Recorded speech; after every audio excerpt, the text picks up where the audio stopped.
आम्ही जेवणासाठी मांदळीच्या जवळ पाटील हॉटेल म्हणून तिथं आलो होतो।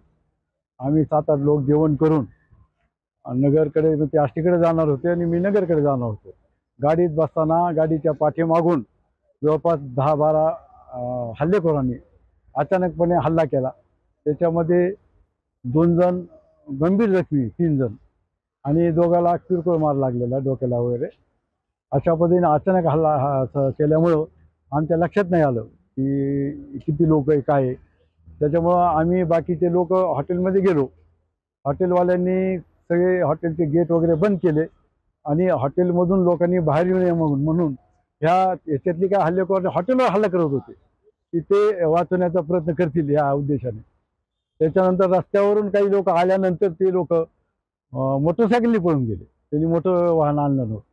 याच्यामध्ये सर्वप्रथम राम खाडे सामाजिक कार्यकर्ता आहे, दीपक खेळे माजी सरपंच आहेत, त्यांचे राम खाडे यांचे मामा आहेत नागरगोजे म्हणून, आणि अजून एक जण आहे। असे 4 जण गंभीर आहे आणि ॲडव्होकेट किशोर मुळे यांना सुद्धा पहिला फटका किशोर मुळे यांना लागला। पहिला हल्ला किशोर मुळे यांच्यावर करण्यात आला, पाठीमागून वार करण्यात आला त्यांच्यावर। नाही, तक्रार दाखल केली नाही।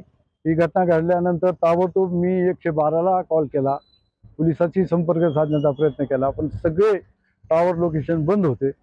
आमच्या एक पत्रकार मित्रामार्फत मी त्याला माहिती दिली आणि त्या पत्रकार मित्राने नंतर पोलिसांशी संपर्क केला। याच्यात अनेक भ्रष्टाचाराचे प्रकरण हे आमचे इथले विद्यमान लोकप्रतिनिधी यांच्या मार्गदर्शनाखाली सुरू आहेत। त्याला अडथळा निर्माण होत होता। याचा द्वेष मनात धरून हा हल्ला करण्यात आलेला आहे आणि हा हल्ला सुपरविजन झालेला आहे। कट कारस्थान करून हा हल्ला नियोजित कट आहे, कारण की गाडीच्या मागे बसून हे हल्लेखोर लपून बसलेले होते।